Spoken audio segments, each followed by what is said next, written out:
मी इतके दिवस तुम्हाला औरंगजेब म्हटलं, कारण त्यांचा आणि तुमचा कारभार एकसारखा म्हणून कारभाराच्या अनुषंगाने म्हटलं.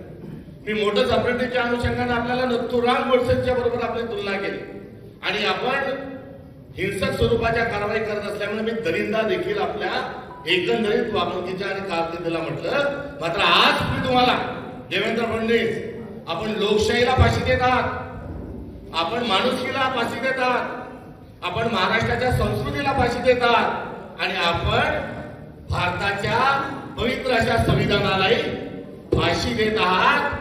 मी आज तुमच्या या फाशी देण्याच्या एकंदरीत प्रवृत्तीचा धिक्कार करत असताना देवेंद्र फडणवीसजी, तुम्ही जल्लाद आहात, जल्लाद.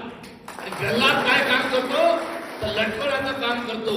तुम्ही लोकशाही, गणतंत्र, लोकशाहीचे संकेत, सभ्यता, महाराष्ट्राचं पुरोगामित्व या सर्वांना फासावर लटकत आहात. आपण जल्लाद आहात आणि ताबडतोबीनं आपण याचं क्षमायाचन करावं, या सर्व पाप जे आहे निस्तारावं आणि या महाराष्ट्राला कलंक लागू देणार नाही अशी जबाबदारी आपण घ्यावी.